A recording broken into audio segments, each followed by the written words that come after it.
Dia menggelengkan kepalanya ketika Ruby membuktikan kebenarannya dengan mengambil 2 potong lagi dari kotak, memakannya 2 sekaligus dan hampir tersedak karena sangat lengket di tenggorokannya.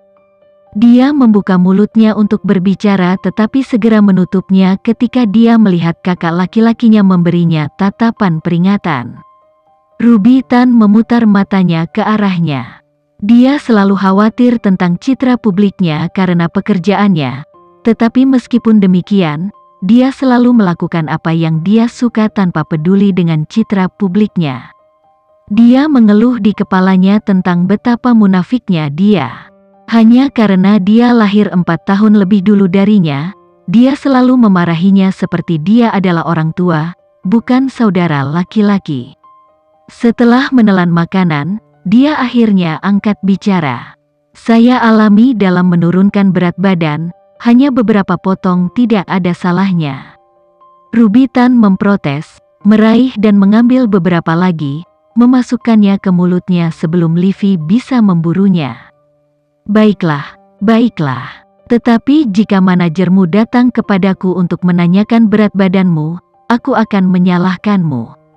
Livia Rahman menjulurkan lidahnya, tahu betul bahwa manajer Ruby Tan sangat ketat dalam dietnya karena Ruby selalu makan lebih banyak daripada yang bisa ditampung perutnya. Dia mengambil kue beras dan menggigitnya, mengagumi cara kue itu meleleh di mulutnya. Kue berasnya sedikit manis, tetapi kacang merah di tengahnya memberikan rasa manis yang sempurna.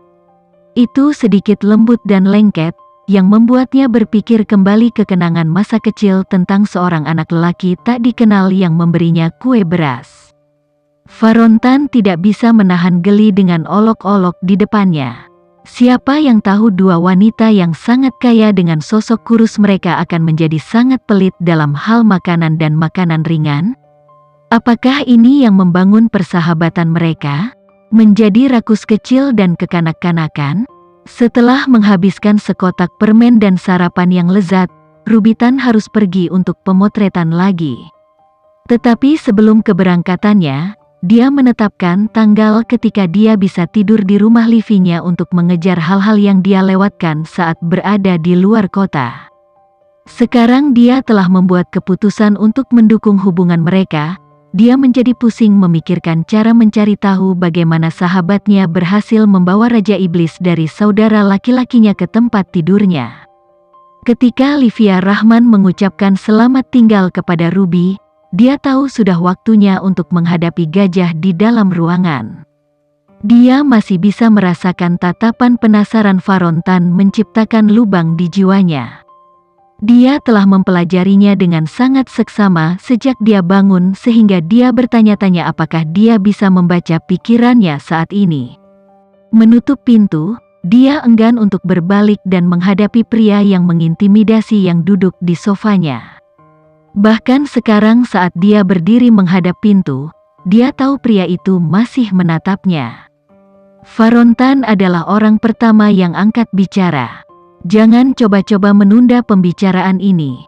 Suaranya bukan yang biasa dia dengar. Itu tidak terlalu hangat atau ramah.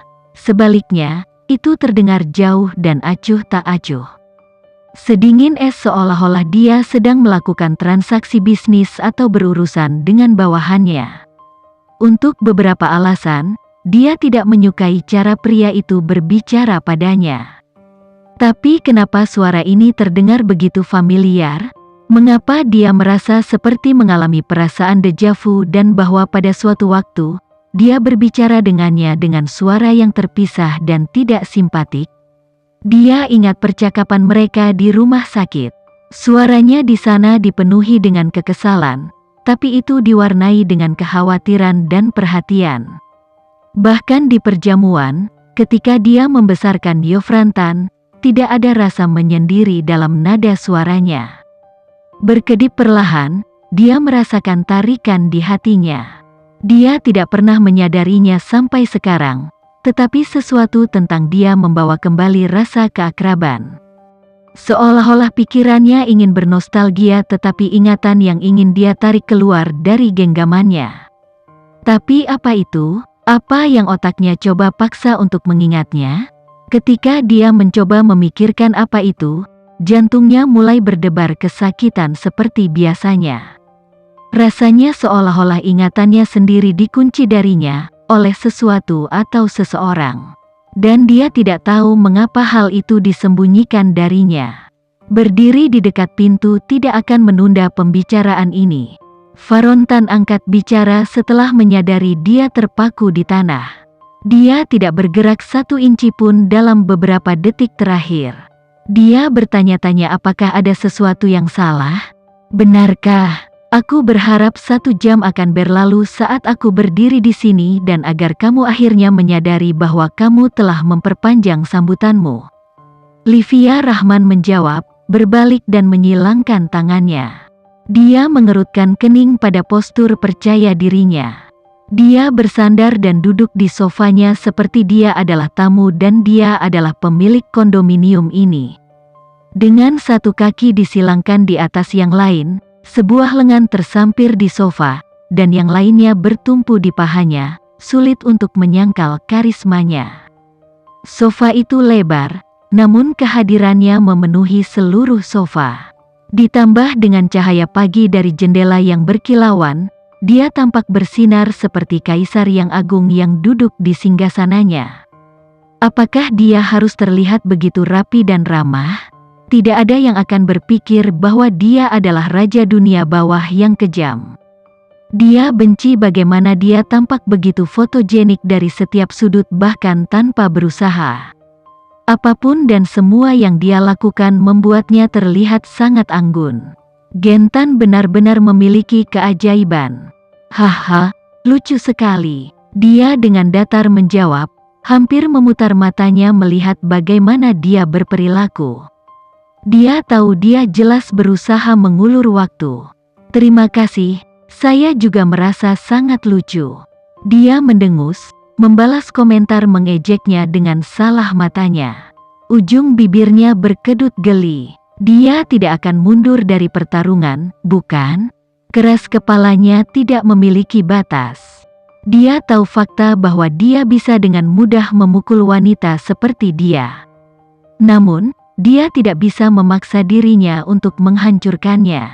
Gagasan untuk melukai sesuatu yang begitu menyenangkan dan menyegarkan membuatnya takut, tetapi yang lebih membuatnya takut adalah kesadarannya bahwa dia secara mengejutkan sangat terikat pada wanita kecil ini. Keterikatan yang dia rasakan terhadapnya telah melampaui rasa ingin tahu awalnya. Sekarang, dia mendapati dirinya terus-menerus merindukan kehadiran dan pengakuannya. Meskipun menakutkan untuk merasa seperti ini, dia menerima emosi yang mengalir melalui dirinya dengan sepenuh hati. Jika ada wanita yang layak untuk perasaannya, itu adalah wanita keras kepala di depannya. Namun, wanita yang dimaksud tampaknya tidak menyadari perasaannya terhadapnya. Dia menatapnya dan bertanya-tanya dari mana dia mendapatkan kepercayaan dirinya yang angkuh. Sangat mengesankan betapa dia menyembunyikan sikap sombongnya. Namun sepertinya dia selalu gagal menyembunyikannya darinya dan untuk beberapa alasan aneh, dia menyukainya. Ini adalah sisi yang hanya akan dia tunjukkan padanya. Menatap posisinya saat ini seperti melihat harimau betina memamerkan taringnya dan mengangkat kaki depannya untuk menyerang. Terlepas dari apakah orang di depannya adalah seekor naga, dia akan tetap menyerang tanpa ragu. Itulah betapa beraninya dia. Di masa lalu, dia tidak akan pernah mentolerir rasa tidak hormat terlepas dari siapapun itu berasal. Terlepas dari latar belakangnya yang berpengaruh, menyingkirkan seseorang seperti dia sangat mudah. Jika Varontan memutuskan untuk mewujudkan rasa haus darahnya, tidak ada yang bisa menghentikannya. Bahkan kepala keluarga Tan, kakeknya, tidak bisa melakukannya. Tetapi ketika itu datang padanya, setiap bagian dari dirinya berteriak untuk tidak pernah menyakitinya. Sebaliknya, yang ingin dia lakukan hanyalah menghargainya seolah-olah setiap inci dari dirinya bernilai miliaran. Wanita yang brilian dan berharga seperti dirinya harus ditangani dengan hati-hati, sesuatu yang belum pernah terjadi padanya sebelumnya. Sekian dulu ya video kali ini, kita lanjutkan lagi videonya di lain waktu. Oh iya, bagaimana menurut kalian? Semoga bisa sedikit menghibur kalian semua. Untuk teman-teman yang baru nonton, jangan lupa subscribe ya, hehehe. Dan kalau teman-teman ada yang ingin gabung langganan, bisa langsung gabung saja untuk dapat fitur yang menarik dan sedikit membantu Mimin. Terima kasih banyak sudah menonton, sampai jumpa lagi, bye.